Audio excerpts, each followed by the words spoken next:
This podcast contains strong language and adult themes. Listener's discretion is advised. Hello, and welcome to A Page Too Far, the show where each week one of us reads a book and then tells the other all about it. I'm dying here. I'm trying to sound old, but I'm going over the top. That was a half mix between an almost Irish person and an almost Bill Cosby with high pitch. Will it be bad? Will it be good? Let's find out. See, I don't see a difference. Zibbity bobbity boo. Hi, roofie people. Okay, my name. All right, okay. My name is Scorpion. Mm. And this is my co-host, Wraith. Get over here, you big lug. Get it? Because it's Scorpion? Get over here. Sure. Mortal Kombat? Yeah. Get over here. I assumed that you would assume that's where that was connecting. Scorpion. Yeah. You'll find out later. Okay, I'm excited. Remember Scorpion and Wraith? Scorpion and Okay. Wraith. All right. Feel like I'm playing Halo, but like not. Oh my God. Mm. Maybe that's the connection. This week's book is called The Chronicles of Old Guy. Nice. It's written by Timothy J. Gaughan. I prefer Timothy Zahn myself. Timothy Zahn is very good. Yeah. But I love the name Gaughan. I've never heard of this name, but it's Gawne. Oh, cool. It's very, very strange. I've never heard it before. It may just be a pen name, but I like it. Yeah, it's a cool name. This book is a science fiction pulp. You like pulp recently, don't you? I just keep finding You're on it a pulp somehow. kick. And it could also be science fiction action. Okay. I would call it pulp because there's no overarching plot. Oh, what are these? So I'm going to just call it pulp because All right. at the end of the day, it's like, well, things happened. It's science fiction and also something happened. Yeah. It was published in 2012. Okay. And it is 192 pages long. Oh, good length. Pretty light. I found this book. Mhm. Amazon recommended it to me based on my previous reading. Okay. It didn't recommend this one. It recommended the most recent book, which is the 7th book in the series. Oh. And that book was called Full Frontal Cyber Tank. Okay. And I thought, that sounds awesome. And then I was like, oh, that's the 7th book in the series. Yeah. Maybe I'll try the first book. And see where we start. I wonder how far we've come. So let's dive into it. The Chronicles of Old Guy. So the protagonist of this story is an Odin-class ground-based cyber defense unit. Oh. Serial number CRL345BY-44. His kind are colloquially referred to as cyber tanks. Makes sense. Right? Cyber tank is a little misleading.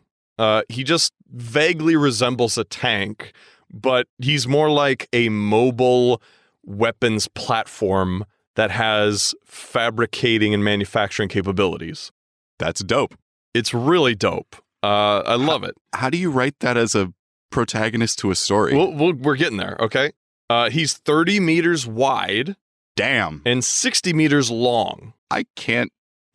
It's big. That's huge. It's big. And that's not even big compared to the other cyber tanks we're going to talk about. God damn. Cyber tanks were created by humans. Okay. This is science fiction, so this is in the future. Right. This is after humanity has made contact with hostile alien races. And they were kind of in a rush to develop their technology to defend themselves. So the technology they created was cyber tanks, which are giant weapons platforms that can repair themselves, create drones and remotes to go out and do things for themselves and that sort of thing. And they were piloted by AI. So it's Ultron. But bigger. Yeah, bigger. And this AI was specifically designed after human psyche. They tried to create AI that was just logical and that's like without the human element. Just like, let's just try to make it as smart as possible. But then it massacred half a city. It just didn't cut it. Like operating purely on logic, they weren't winning battles because the AI would be like, the odds are against us. We're not going to try. Oh. So like, okay, they were like, we need them to fight like humans. Yeah. Where it's like, we don't have an option. We just need to fight. So they modeled these AI for these cyber tanks after the human psyche. And in doing this, they couldn't give it, they couldn't like bootstrap it with commands of like don't hurt humans Right. or anything. They couldn't control it completely because it's like, well, it has to think like a human. Right. If we put these subroutines in, they just go insane. Right. Because they wouldn't be able to do what they want to do. Right. So they were like, we just need to make them like humans and treat them like humans, but have a kill switch in there just in case to just shut down their cores if anything happens. There has to be a better solution. Well, that's the one they went for, and it worked out fantastically. Oh, okay. The Odin class was the very first class of cyber tanks. Okay. And they have insane capabilities. Oh. Within line of sight, they can see over the entire spectrum. They can scan all forms of radiation, microwaves, radio waves, gamma radiation, all that shit. They basically I'm a Sigma male. They're all seeing like wherever they're at. Right. Wherever right. they have line of sight, they can see, they record, they have sensors over the entire hull, so they can see everything at once. They think super, super, super fast. Like some of the parts in this book is a battle, and then it's like 2 seconds have gone by, and I have killed everyone. And I've destroyed an entire army. Oh, damn. That's how powerful these things are. Okay. Right? Okay. Humans usually refer to tanks by the letters in their serial number. So Old Guy's serial number has a CRL in it. So they call him Carl. He doesn't like that. Aw. He prefers to be called what all the other cyber tanks call him, which is Old Guy. Because he's the first one. He was the first. Yeah. He's the old guy, right? Aw.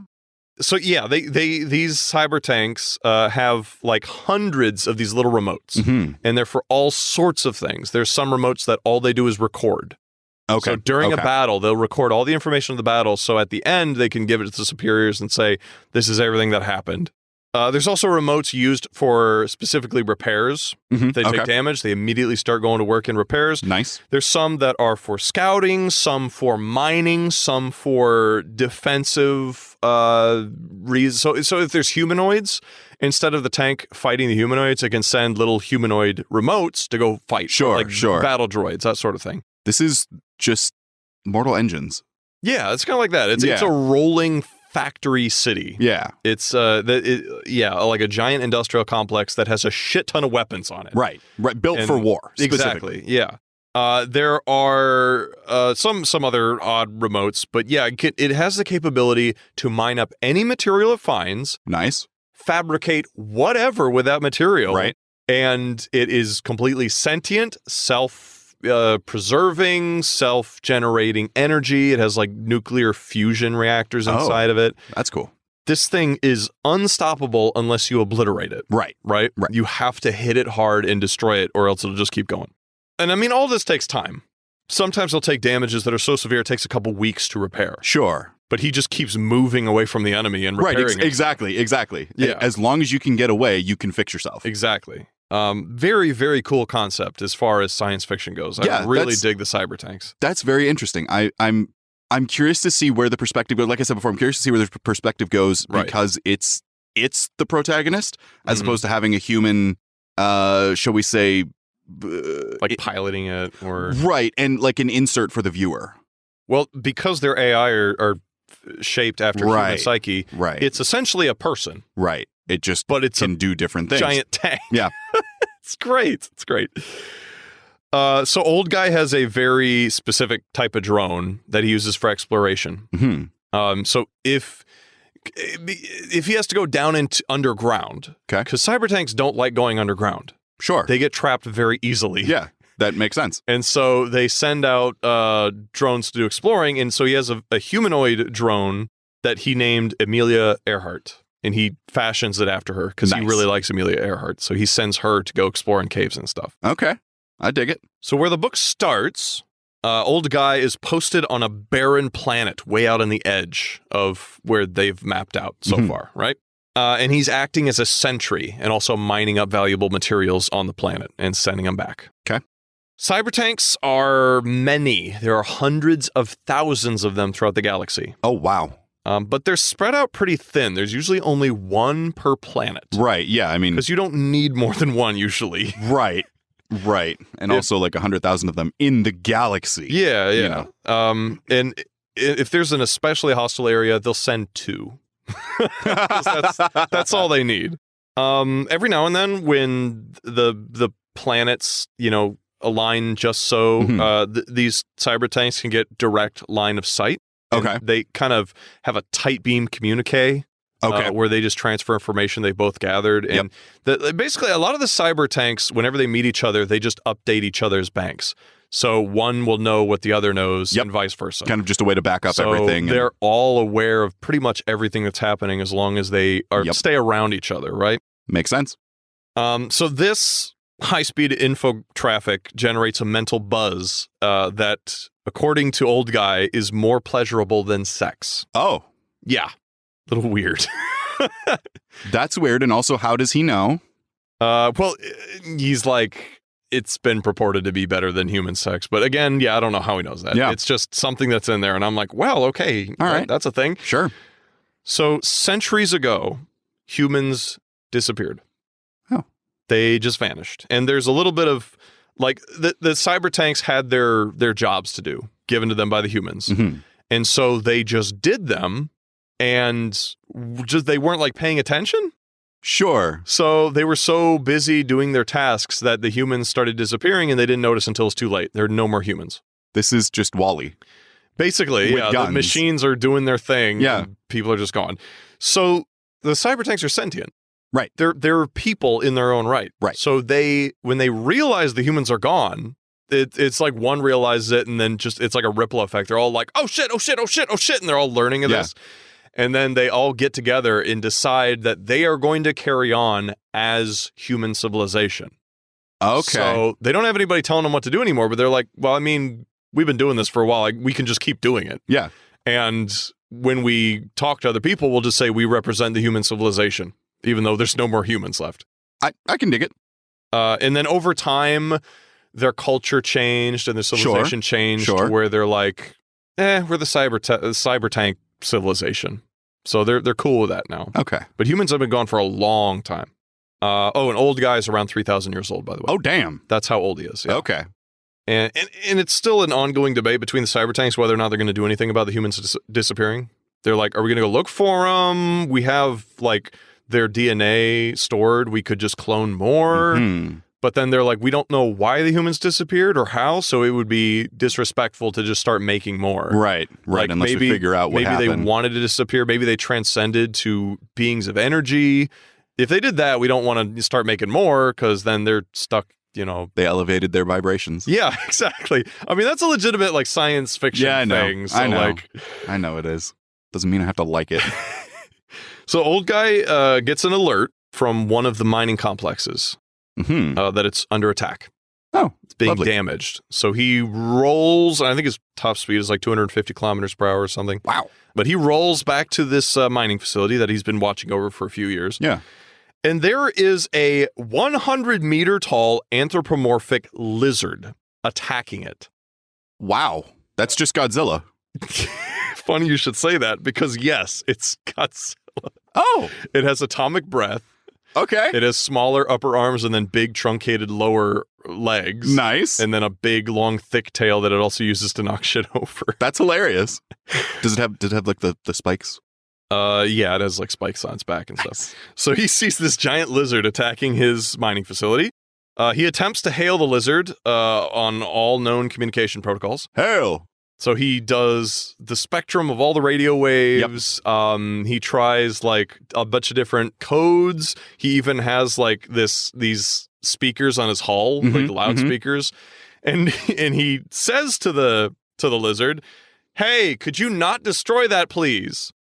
And the lizard doesn't respond to anything. Yeah, that's fair. But on both parts, actually. And so Old Guy fires a warning shot. And he has this giant main plasma cannon. That's his main weapon. Sure. And it's fucking powerful. And so he shoots it in front of the lizard at like 5% power. And the lizard looks at him and then goes back to biting on the mining facility. Yeah, as it would. So Old Guy fires at the lizard doing like 20% power right in its side and burns it, but doesn't like mortally wound it. Right. It just hurts it. Right. And he is shocked that the thing is not dead. He's like, wow, that thing is tough to take 20% of my power. It might have been more than 20%. I forget Ultra exactly. Instinct cyber tank. I know it wasn't a full power shot, but it was like half power, something like that. Yeah. And then this thing turns around and is now really pissed off. Sure. And it shoots at him with its own like plasma beam. Right. And disables his main cannon. Oh, damn. Yeah. And he's like, my main cannon at whatever percent power, 0.5% power, didn't mortally wound it. Nothing else in the rest of my arsenal is going to hurt this thing. Mm-hmm. My main cannon was my only hope, and it just disabled that. So he takes off. He just goes full reverse, just runs out of there. Fuck this shit, I'm So he starts patching the holes in his armor, and he can't use the alloy he normally has because it takes too long to fabricate. Okay. So he's like, I can patch it within an hour, but it's not going to hold up to anything this thing throws at me.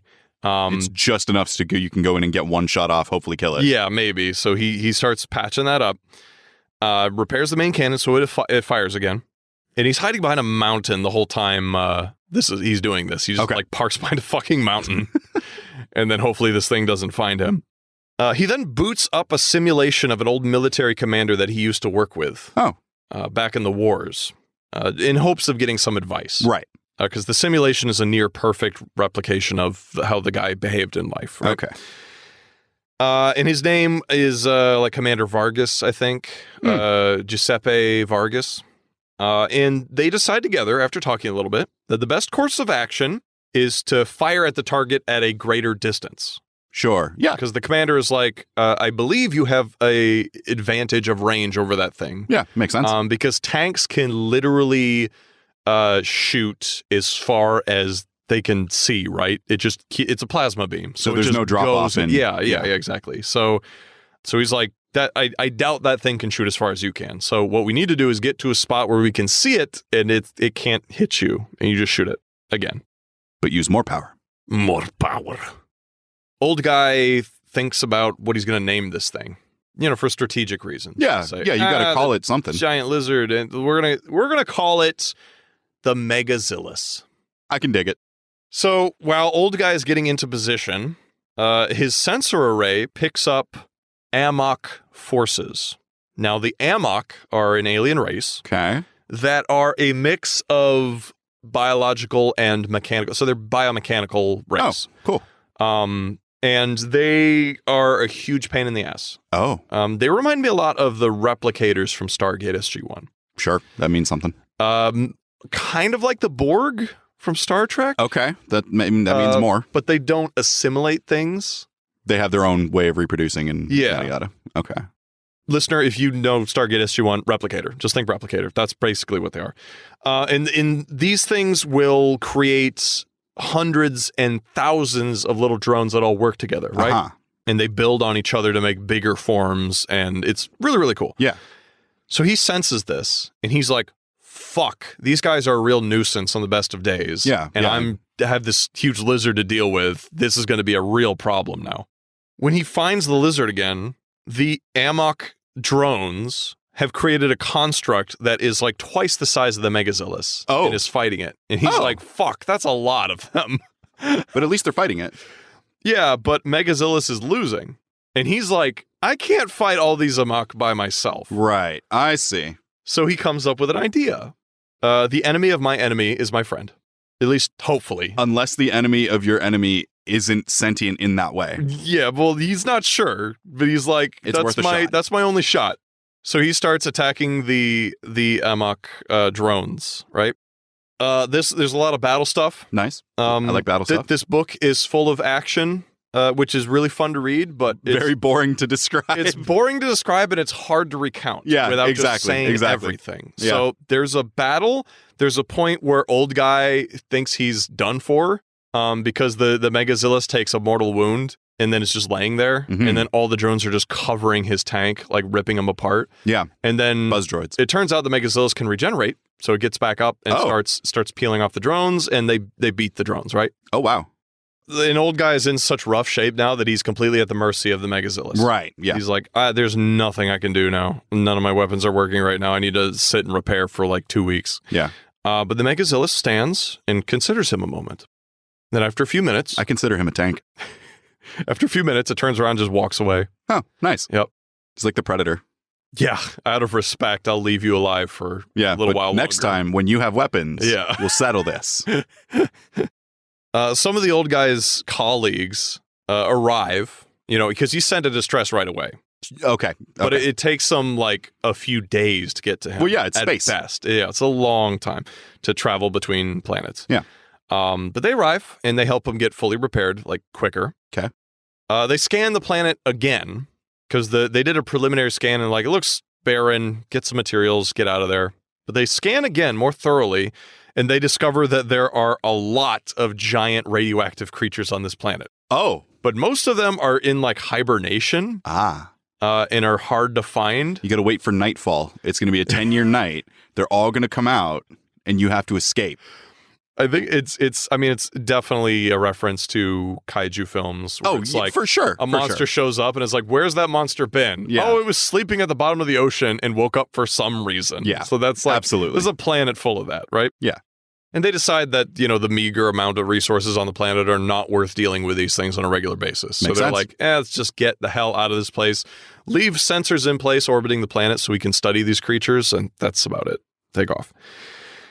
So the thing about this book, I just told you a short story. Yeah. That's this whole book. It's like 10 short stories. Okay. Let's go. There are some overarching elements, but there is no... The character is in this place, and then by the end of the book, he's in this. He's like the same. So it's episodic. Character. He's the same character throughout the entire book. I feel like. Okay. So the story of Old Guy's battle with the Megazillus and the Amok drones spreads like wildfire throughout their neural networks. Right? This guy got his shit pushed in. Yeah. Well. So the thing with cyber tanks is they are warriors because they're all fucking tanks. Yeah. So there any good battle stories. Are cherished. Did you hear about that fight? And because they like record everything, they have little drones to record whenever they get to battle. And then they upload it to everybody. Yeah, everybody knows exactly what happened. Bro, check this shit out. Yeah, like that's some, and they have like every 10 years they'll have a top 1,000 battles, and that's adorable. And to try to see who can get in the top like 1% there. Yeah. And so he's kind of famous for a little bit. Like nice. Everybody's like, that was a crazy ass battle, and we've never seen a giant radioactive lizard like that before. So that's pretty cool.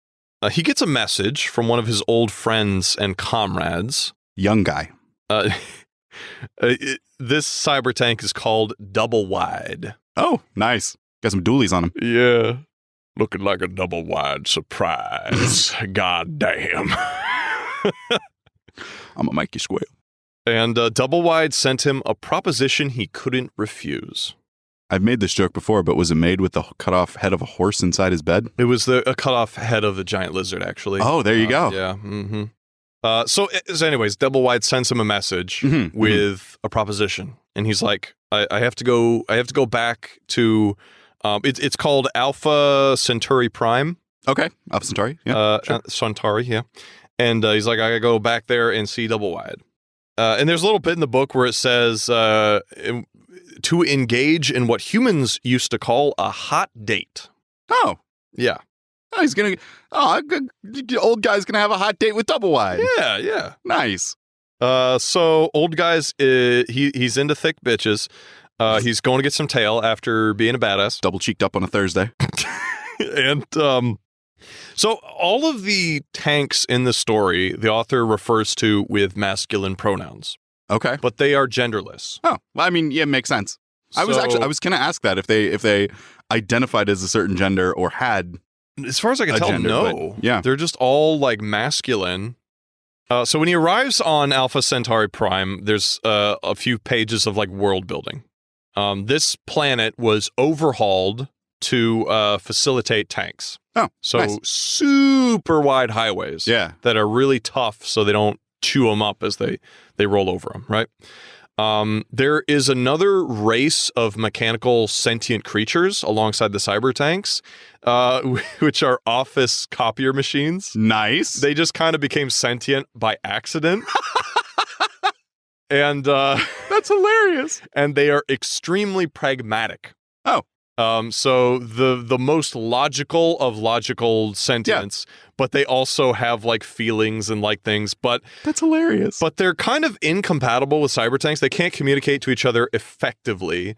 So to the cyber tanks, they feel cold and logical. Yeah. But every now and then something will be able to slip through where it's like, oh, they have personality. It's just really hard to understand them. Right. So these office copiers are rolling around too. That's great. Adorable. And when they're the size of office copy machines, right? Yeah, some of them are a little bigger because they build bigger chassis to like go to battle and stuff in. Oh, wow. It's great. I am 100% on board with this, by the way. This is incredible. I love this. And when they talk, they shoot out.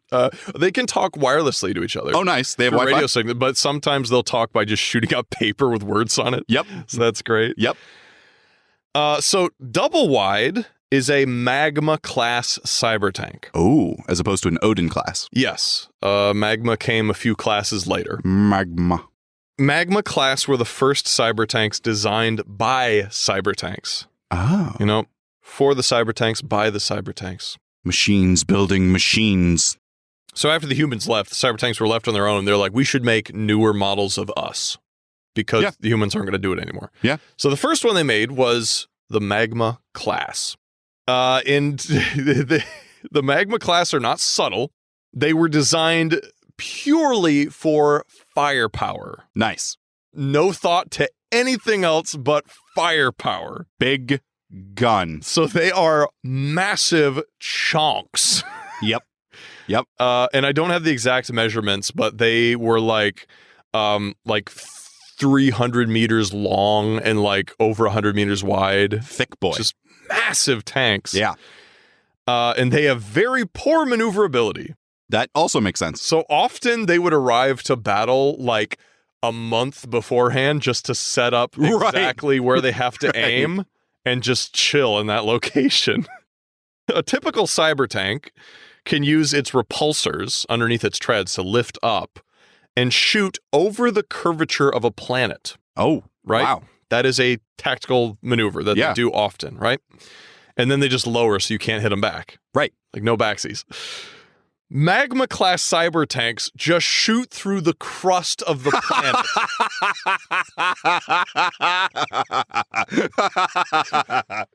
They have so much firepower. Just goes straight through. They could shoot through the planet, because fuck you. Why be fancy when you can... The shortest distance between you and your target is a straight line.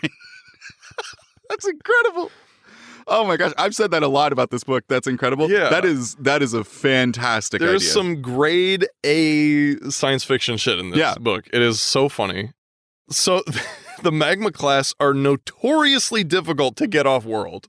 Okay. They're very heavy. Yeah. And there was a joke about how, I think it might have been Double Wide, but one of the Magma class literally took them a year to get off a planet after they had landed to attack a planet. Yeah. It took them a year to get them off the planet. Wow. There was an old joke that it would be easier to destroy the planet it was sitting on and let it drift rather than get it off. What maybe you're going to answer this at some point, maybe not, but what about the the education system for newer tanks, and how do they generate the AI? We'll go into that. Okay. We'll definitely go into that. I just want to know if Double Wide graduated magna cum laude. I mean, it'll do everything loud. That is a guarantee. Magma class are loud. So Old Guy meets Double Wide at his sedentary location on the planet. Yep. He literally parked himself because he's not going to war anywhere. Right. So he's like, I'm just going to sit here because if I go anywhere, I'm going to destroy everything. Yeah. And they have their little remote, so he can go anywhere on the planet and communicate with people and experience things. He doesn't need to. Right, exactly. And they do this thing where they copy very basic versions of their own cores into drones to go do stuff. Okay. So it's basically they're cloning their consciousness, kind of. It's not their whole consciousness, but it's like the basics there. Yeah, enough to function. Yeah. And then they send them off, and when they come back, they just reabsorb, or they wipe them clean, something like that. Nice. Which has some real moments in the book where it's like, that is just fucked. It's like Soma. Oh, where it's like you create a copy of your consciousness, but that is you. And if you get rid of it, it is dying. You are killing it. Yep. So there's moments like that in the book where it's tongue-in-cheek most of the time, but sometimes I'm just like, oh my God, that's dark. Ooh. It's kind of dark. Ooh. So Double Wide is just sitting in his designated parking spot. And they're both using their human remotes to talk to each other. Okay. So he has his Amelia Earhart, and Double Wide doesn't see the logic in using a persona from the past. Yeah. So his is just a basic, I guess that's a human. Like, that's just what his looks like. Later, he picks a character from history because they're kind of a couple, Double Wide and Old Guy. Yeah. So he's like, just to humor you, I'll pick someone from history. So they're talking to each other in their human remotes, and they're walking through a library that Double Wide built. Oh, cool. It's like his passion project. Yeah. He made a library with physical books. Dope. And he tries to record as much information as he can on the physical books.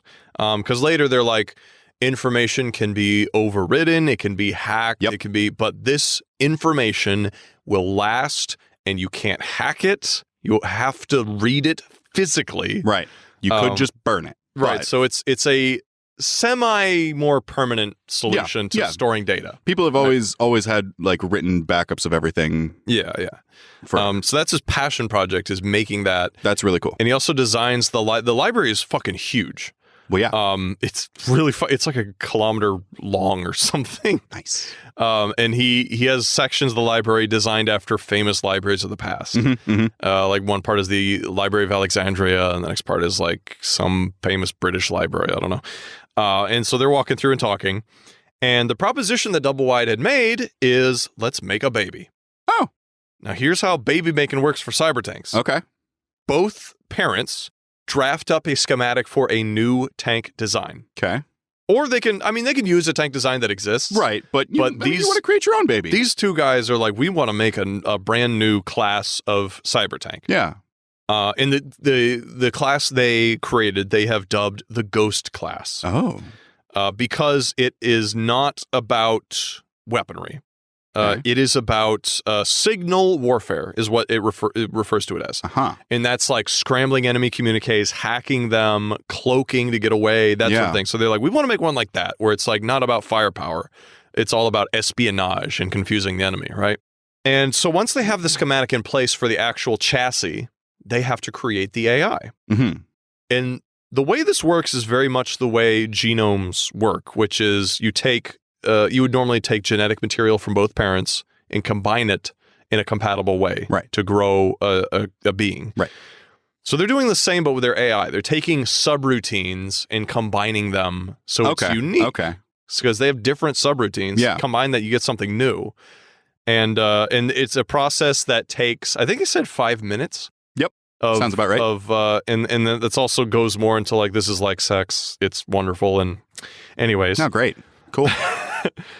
So they succeed. They have the chassis built. I think it was like before he got there, it was already built. And then they go in the library, find a spot, sit down, connect their cores wirelessly and build this AI.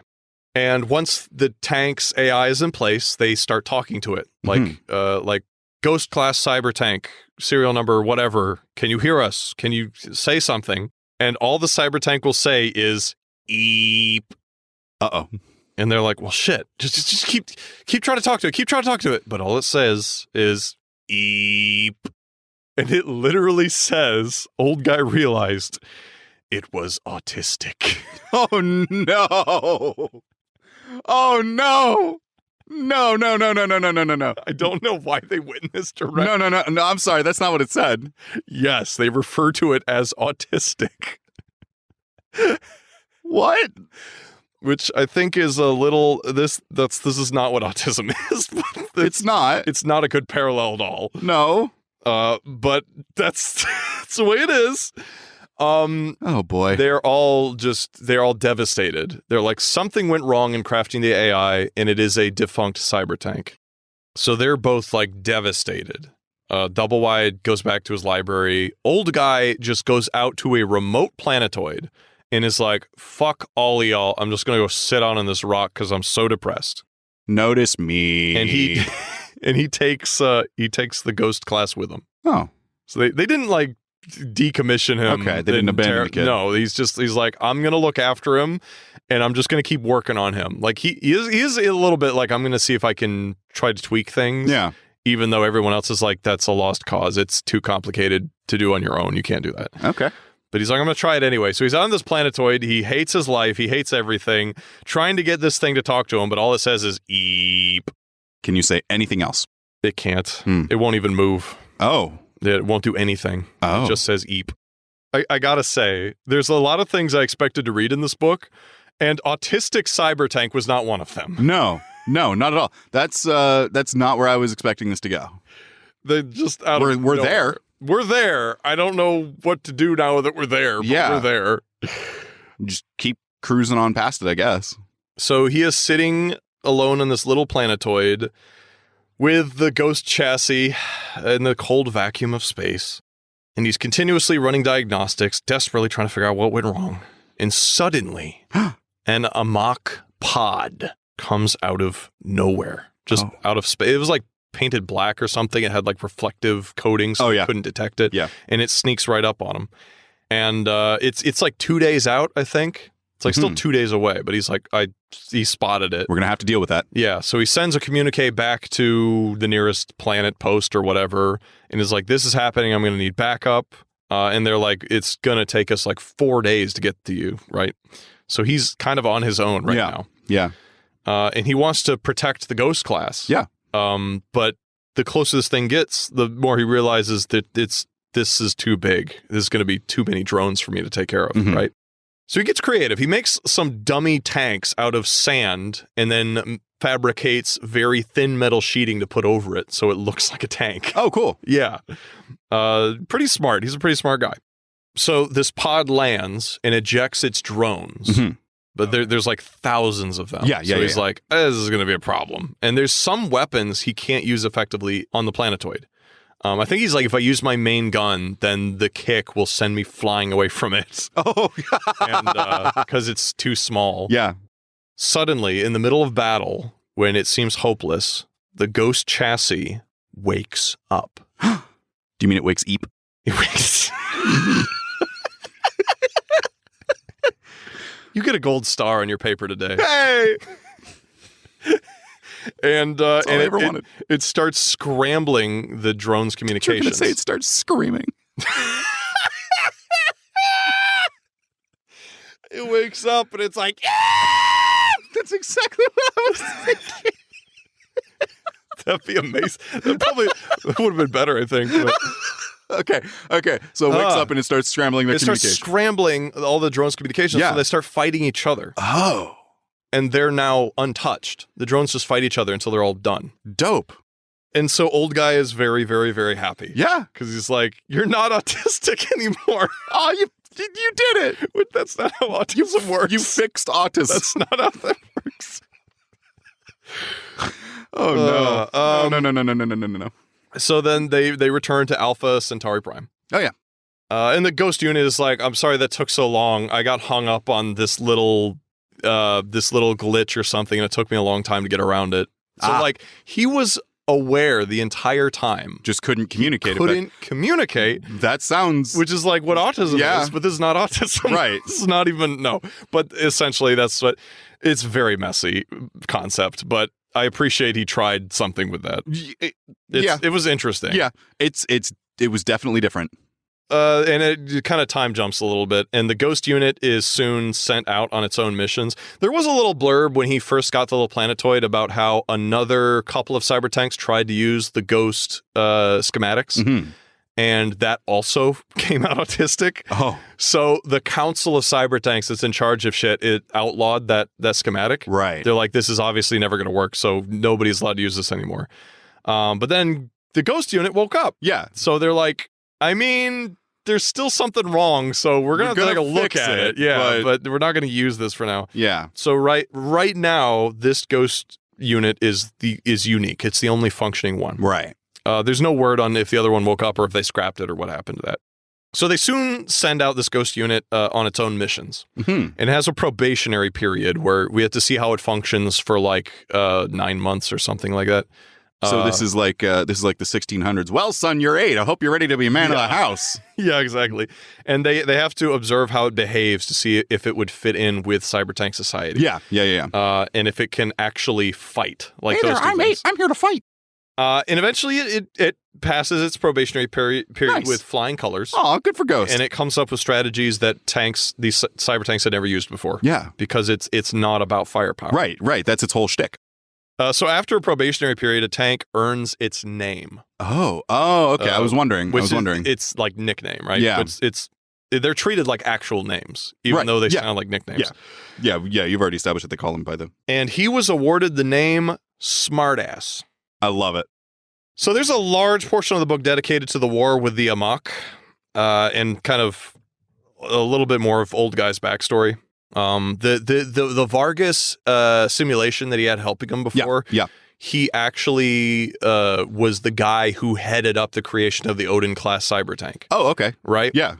And so he worked directly with Old Guy on a lot of operations because he was the first. Right. So he was the head in the first one, making sure that they work together. Yeah, for sure.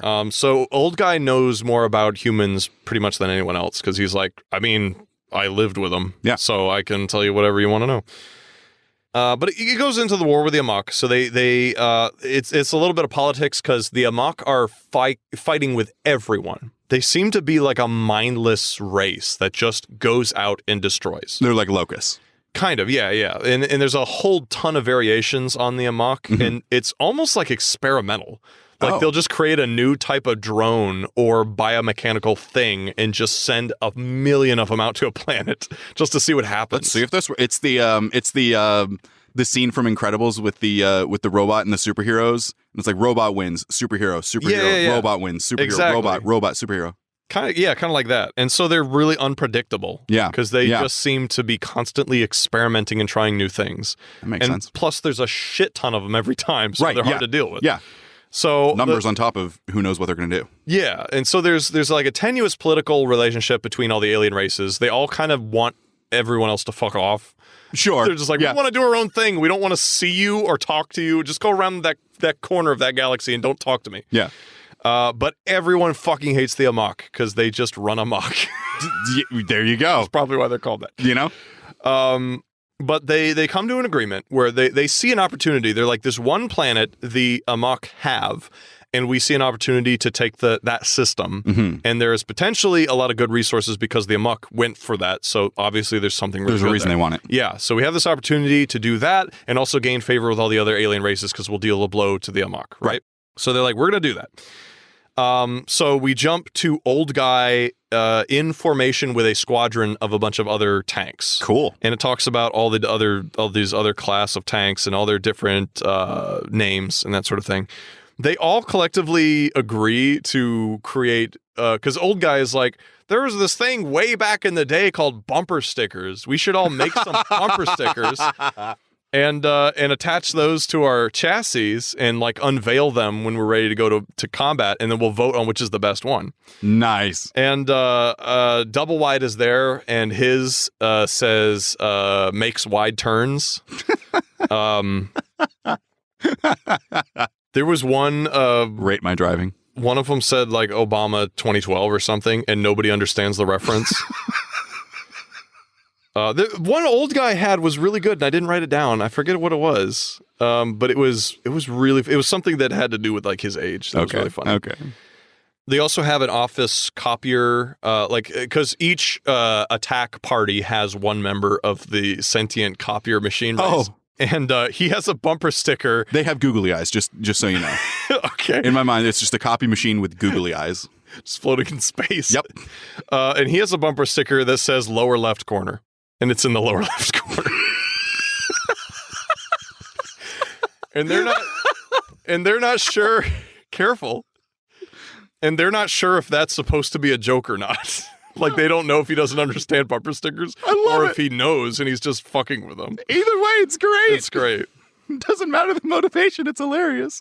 So they land, they get into a battle. They realize that all the drones the Amok are throwing at them are coming from an underground complex, which means they have to go into a tunnel. Yep. And they can't send the remotes because they're not strong enough for combat. So they start going down into the tunnels and they're ambushed.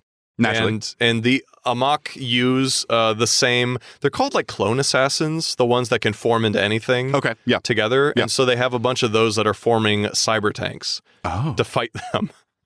Because cyber tanks have the most like singular destructive power of any one mechanical thing in the galaxy at this point.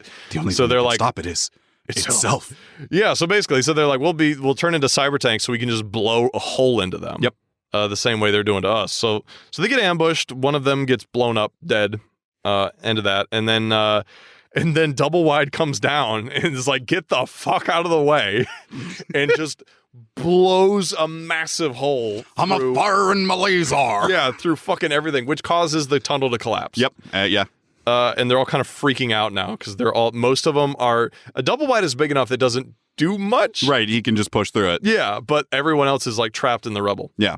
So at this point, Old Guy doesn't know what's going on. He sends out his Amelia Earhart remote to start digging through the rubble and exploring the complex more. Yep. Because he's like, I might as well learn as much as I can because I can't move. I can't fight. Right. On the way, he finds the office copier chassis, and the part of it has just been sheared off completely. Oh! But then he looks inside, and there's a little copier cube. So it apparently was just piloting this chassis, and it's like this little cube thing with arms and legs. The more I hear about those things, the more I love them. They're great, yeah. And so it prints out a paper that says a couple things, but the main thing it says is bodyguard. And so Old Guy is like, I'm not sure if that means I'm supposed to be the bodyguard or it's the bodyguard, but let's just walk somewhere. So they start walking, and they find a hatch that leads further down. So they open it, go down there. They find a room that they think is like an important room. Like the alien is so foreign to them, they don't have much intel on it. Mm-hmm. So they find what turns out to be the control room, but it's like a big vat of sinuous jelly. It's almost like brain synapses. Yeah, that's kind of what it looks like. So he literally Old Guy takes a stick and just stirs it up, and that fucks up the entire Amok Armada in that sector. It's just like blah, they all go crazy. That's and die. very like Dr. Giroux's lab. Yeah, it's really funny. Before that happens though, his Amelia Earhart's drone is captured and tortured a little bit. Oh. In one of the Amok biological entities. So it's literally like just a humanoid thing that's like completely yellow. And he's like, this must be the originating species behind this race. Mm-hmm. Like these things must be making the drones. And like this is what the Amok really look like. And then the little copier thing comes in, and there's just like this little laser on top that pokes out and just cuts it in half. just like, and it's gone. And then it prints out a thing that just says bodyguard again. I love it. It's like, he's my bodyguard. I get it. I love it. I want one. And that's why he pulls out a stick and stirs up the thing. Yeah. And then there's an independent combat drone that comes in and kills the little cube guy. No! I think. Yeah. And then lower left corner. And then it prints out a thing that's like it lists a bunch of objectives, and they're all like completed. And bodyguard is one of the ones that's like completed. Mm-hmm. And then at the end it says pleasure to serve or something like that. Oh! And he's like, that's the first thing I've seen from these guys that you can clearly tell is not like there's some emotion behind that. Through words. Yeah, it's really sad. Good Bobo, strong Bobo. We have a contender, folks. Oh, no. If only he had a name. He doesn't have a name. Yeah, lower left corner. Lower left corner. That's hilarious. I'm still laughing at that. So the battle is won. Mm-hmm. Old Guy is rescued from the rubble. He's doing repairs, and he's using his drones to kind of study the complex a little bit more. Nice. Like what's left over. And while they're looking around, Old Guy sees a black cloud floating around the facility. Oh. And then it starts coming towards him. Oh, no. He tries to measure it with all of his different instruments, but it literally doesn't come up on anything except his optics. That's all he can see it with. Huh. And it engulfs his entire chassis. Okay. And suddenly, he is floating 200 meters up in the air, upside down, above a forest floor. Oh. And this is a moment where this whole thing takes place in like 9 seconds, but he's thinking so fast, he has to go through a bunch of different plans to figure out what will work. And what he ends up doing is he kind of rotates pieces, and then he shoots missiles down to explode near the ground. and like a various couple things, and shoots his repulsors to land without damaging himself. Because he's like, repulsors aren't enough, causing explosion isn't enough, and he does a bunch of different things all at once. Okay, no, and so he lands with minimal damage. Nice. He can still move. He takes measurements of everything around him, like the atmosphere composition, soil composition, and he determines that he is on Earth at approximately 1100 AD. Oh. Somehow. All right. It's the rift. He witnesses a group of primitive men get hunted down and killed, and then eaten by a group of like humanoid figures that are wearing dark clothing and on horseback. And he notes they only have 4 digits on their hands. Oh. And so they kill these men and eat them. And he observes this from a distance, like a ways away. Wait, did you say 1100 AD? Yes. Okay, so this is history that we would have... Kind of the Dark Ages period, I think. Then an old man wearing a conical, wide-brimmed hat, a beige cloak, a knapsack, and holding a wooden staff walks up to Old Guy. Yo, what up, Gandaldor? And Gandaldorlin. And the man talks like a person from the 21st century. Oh.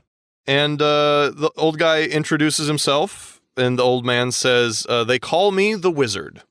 Okay. So he's Wizard. There you go. Old guy explains what happened. He's like, this took a turn. What? This took a turn. It did. It took a violent turn. Yeah. This is where I was like, this reminds me of Time Blender, where he's just somewhere else. Yeah, for sure. It's okay, we're here now. It's got flavors. Oh, okay. So he tells the wizard guy, he's like, I just saw these guys get ate. That was pretty fucking metal. Yeah. And the wizard is like, I don't know. Okay. I don't know what that was. What is happening? Old guy carves out a table and a couple of chairs and then inhabits his Amelia Earhart drone. So they can talk human to human, kind of. Old guy learns that there's an evil sorcerer king named the Dark Hierophant. Or Aerophant. I don't know. Okay. And he was conquering all of the surrounding lands. He wanted to take over the world. And the creatures that old guy had seen were probably from him. Oh. So there's this asshole named Prince Azetrope. And he rides up with a couple more of these minions, right? Yeah. Straight up to to old guy. And he's talking like, we're gonna fuck you up. Oh. And I don't think he sees old guy's chassis yet. He just sees the body. Yeah. So he's like, I'm gonna fuck you up. And so old guy kills him and his officers within half a second with his Amelia Earhart drone. Yeah. It's got a little wrist plasma laser, so he's just like pop, pop, pop, pop. They're dead. The Buzz Lightyear laser. Yeah. And then I think he lets one go. Because he's like, he'll report and then they'll know not to fuck with me. How many men does it take to deliver a message? Just one. Technically half of one. You could cut off his legs and he'd be good. It depends on how far he has to go. That's true. I think this is the part of the book where I wholesale just start speeding forward as fast as possible. Yeah. Because there is so much shit that happens in this book. This right now is around like 90 pages. Oh, wow. Yes. Holy cow. There's a lot that happens in this book. So right now I'm like sprinting to the end. Yeah. Because I'm like, I have so many notes already. Yeah. So the next day, a motherfucker pulls up with a whole goddamn army. Sure. 2,500 soldiers, and they have a fucking dragon. Oh. Yes. You mean 2,500 corpses in a dragon? Soon to be. Old guy tries to convince them not to fight. Get out of here. Yeah. You're obviously no match for me. Yeah. So take off. But they're like, they're not having any of it. They're like, our Lord is all powerful, and we will take over your land and slaughter everyone. Yeah. And he turns them into pink mist within 2 seconds. Yeah. He fires on the dragon first because he's like, okay, apparently dragons exist. Yeah, like if anything can hurt me, that might. Yeah, exactly. And he's like, I have no idea what that's capable of, so I'm going to kill that first. Yep. So one shot, it's gone. Yep. And then easily he literally like strafes his main laser and and they're all gone. Like just gone. Now is the Wiz still with him at this point? Yes. Okay. And there's a very important thing because it's good he's there because then old guy is attacked by a specter. Oh. A dark specter. This is a magical being. Yeah. Old guy has no knowledge or defense against this thing and it starts fucking up his cores. And then the wizard casts a spell to get rid of it. Okay.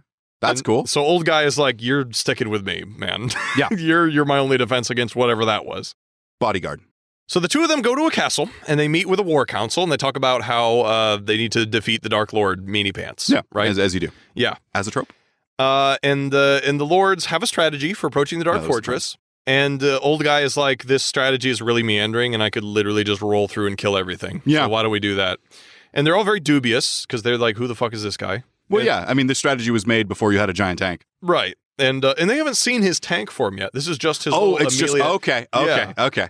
And the wizard's like, nah, fam, chill. He's good. Yeah. He's lit. He'll literally light everything on fire. Yeah. This is just a guy who read Lord of the Rings and said, what if they had a tank? Yeah, it's exactly true. That's exactly right. And so that's the plan. I don't know why this book is so funny. So that's the plan. The wizard's idea was, because the tank was like, old guy was like, let's just go there and destroy it now. Why do we need them? Yeah. And he's like, well, it was something about like, we don't need their firepower. We need them to get fired at. We don't want everything firing at us. Okay.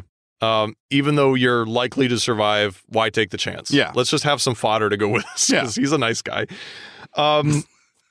He's they're the Aragorns to his Frodo. Right. Except Frodo is in a tank. What if Frodo had a tank?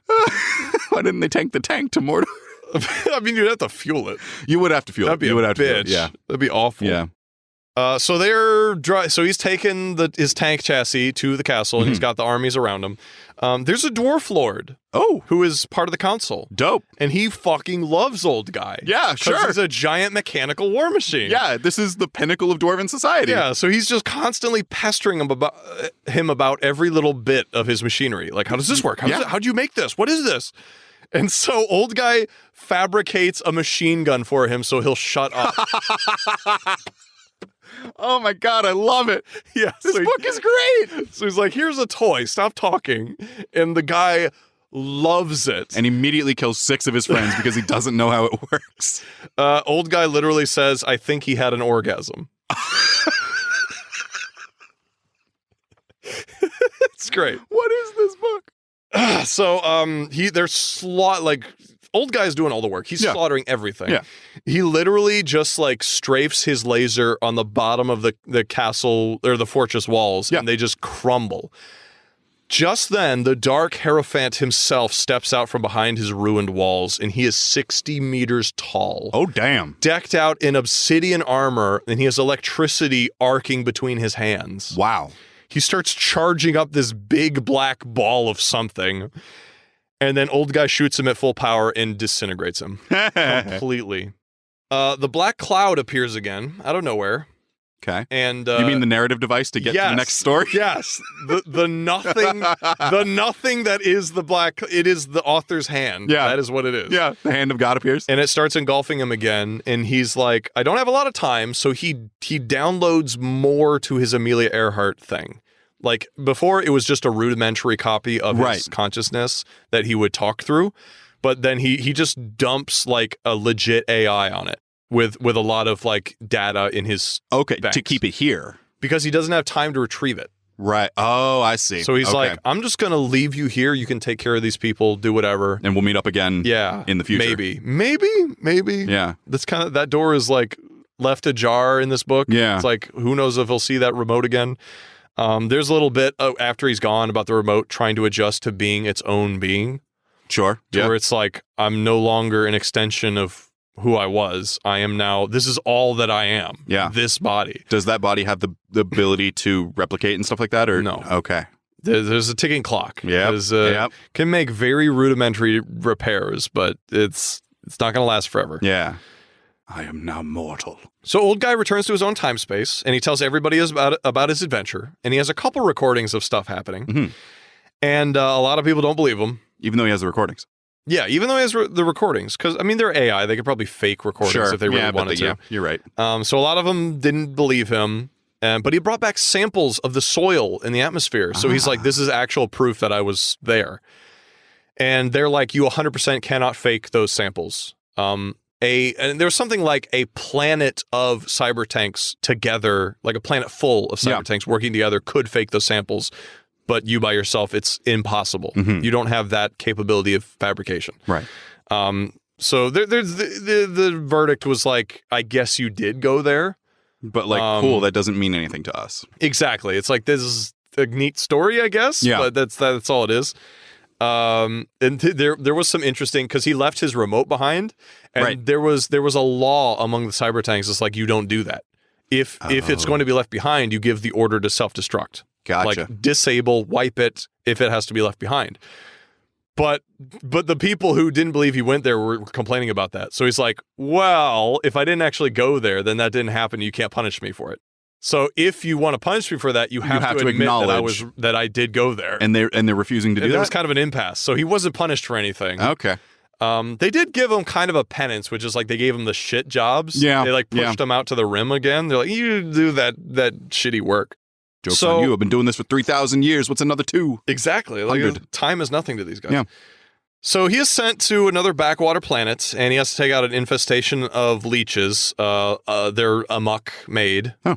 And I'm not going to talk about them in detail, but they're leeches. They're an infestation that grows gradually, and then they become a problem. Okay. So you have to go in there and use a flamethrower to destroy them all. So he's doing that, and he meets a large-scaled cat-like creature that he dubs Mondo Cat.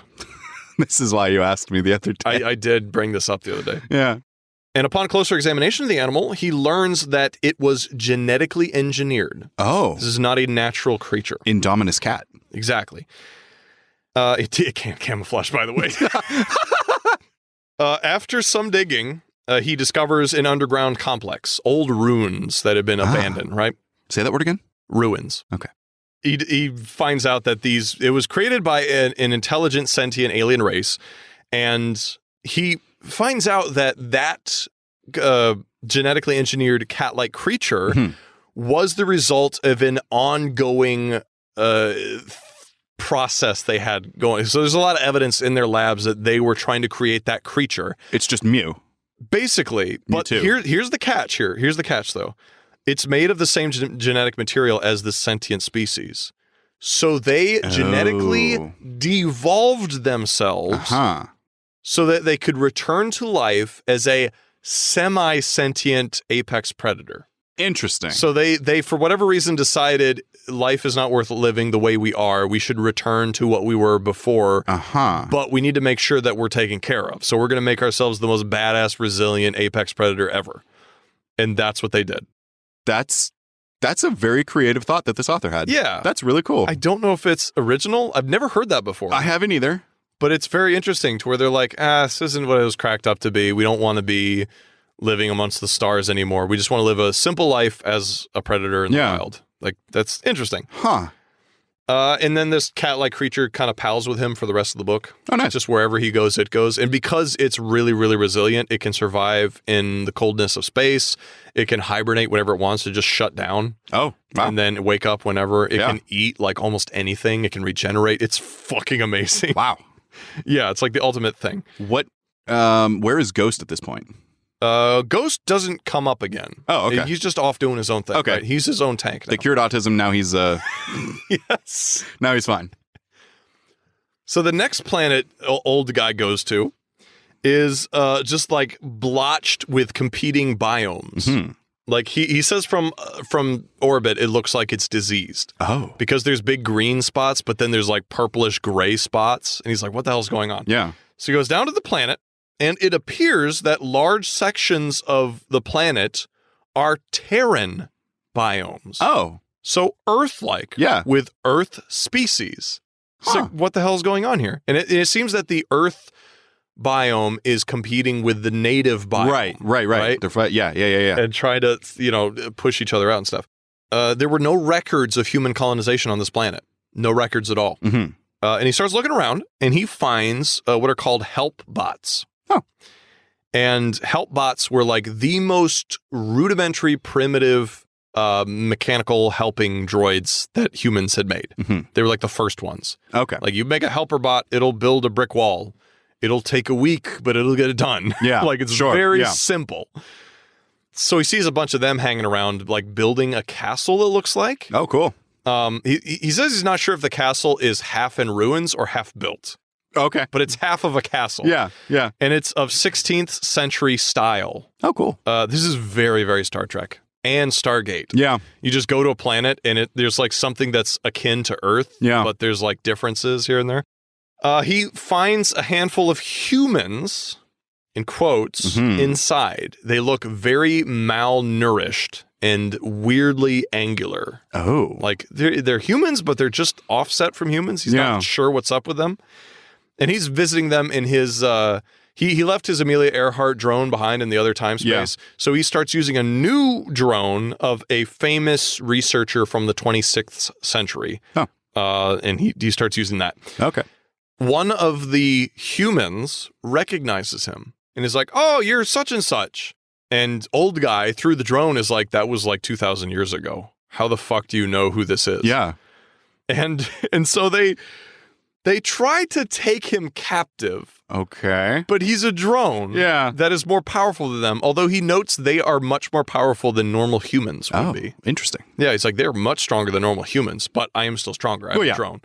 So they try to take him captive, and he's like, "I will fucking murder you all unless you tell me what's going on here." Fair. Like, I just want to talk to you, but you're being hostile. Yeah. And they're like, "Okay, we're not going to play anymore. We're going to tell you what's up." They're vampires. Oh. Yes. 16th century castle. Malnourished angular humans. Been around for thousands of years. Yeah, makes sense. Vampires. All right. Okay. And old guy is like, "Okay, vampires are real now. How did you get on this planet? There's no records of anyone coming here."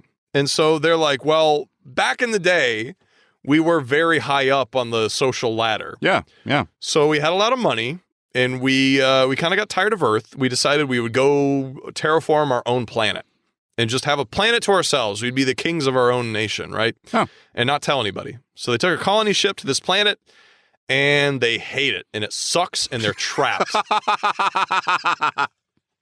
You didn't think that one through. Yeah, no, they're kind of miserable. Yeah. And so they beg him. They're like, "You're obviously technologically advanced. Please figure out how to turn us back into humans, because it is a virus that they have, right?" So the whole vampirism is a virus thing. Nothing magical about it.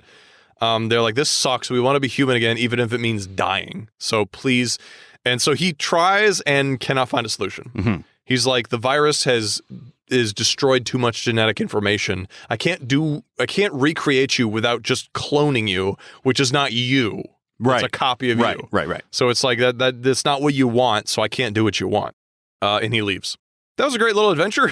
Sure. He just finds vampires and takes off. So we jump to much later. There's a battle with some other aliens. They're called the Ilg. Ilg. I like it. YLLG. Yolg. Yeah, Yolg or Ilg. Yolg. And they're kind of like fishy creatures that live inside mechanical bodies. Do they have gills? They do have gills, yeah. So, but it's like a fishbowl inside of a robot, kind of similar to that. And so he gets into a battle with these guys, and then they take him, they capture him, and they try to hack into his core. And he has all these firewalls up, so he's safe in the core, but he can't move the machinery or do anything. Right. Vargas, the old commander simulation, kind of not exactly goes rogue, but acts on his own accord, and he makes a human body with the resources that old guy has. Oh, yeah. And puts himself in the human body, and then busts a cap. And then he runs runs around to the cargo hold of the tank, gets inside, and in there he takes like a little data pad, and then he downloads as much as he can of old guy's consciousness onto this little tiny slat of data. And there's some very interesting things about how old guy deals with this, because it has so little memory that he can't actually process live footage or like things in real time. So he'll shut down his thinking processes and record a chunk and then analyze it. So he has to live in chunks at this point. Yeah. And so Vargas gets him on a little data pad. They jet out away from his chassis because now it's surrounded by these little bots. Yeah. And he's like, we need to somehow rescue ourselves here. Right. And I'm not going to talk about this a whole lot, but they basically guerrilla warfare with what little they have against these guys. And then Mondo Cat also helps them a little bit. And then finally, Old Guy gets back into like a combat drone and starts tearing apart these guys, and then that blows up. And then one of his little repair drones somehow connects into his chassis and offers him like a not corrupted way of getting information out. Oh, okay. Yeah. And so he slowly widens that digital corridor, widens it until he has control of his drones again. And then he tears everything up and he's free again. So that was it was cool how he had to be really, really resourceful in that scenario. Right. Yeah. It's different seeing, like, I mean, that's the whole point, right? You take a character, you give him a set of abilities, and you put him in situations to test those and to stretch those. Right. That's a really cool way of doing it. And that battle ends with him destroying 3 Lucifer-class planetary dreadnoughts, which the way they're described is they are bigger than any cyber tank is. They are the size of literal mountains. Wow. And they're just war factories. They're constantly spewing out drones as well as sentient missiles. Oh no! Which is like the worst thing I've ever read. And there was something about they have slave protocols on them, so they have no choice but to destroy themselves. Yeah. But they're sentient, so they know how to like get around shit. Oh, you can't trick these missiles. That's awful. They're all screaming. Eep! That's almost as bad as the Hitchhiker's Guide to the Galaxy when the whale spawns in. Yes. Just in time to hit the ground. Yeah, exactly like that. And so he destroys all three Lucifer-class planetary dreadnoughts. Yeah. Which is a massive, feat. That's what I was trying to think of. Yeah, feat. Sadly, he was only recording this battle from his main optic. Yeah. So he shows it to everybody, and they're like, I mean, that's an impressive feat, but where are the angles, boy? This is so boring. We just get your POV. That's so boring. What the hell? Look, you made a great film, but unfortunately it was a found footage film. Yeah.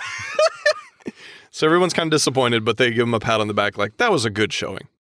Oh, and he was also blaring Amazing Grace by the Dropkick Murphys at full blast while he was doing this. I love a good Dropkick Murphys insert. So that was pretty I'm all about it.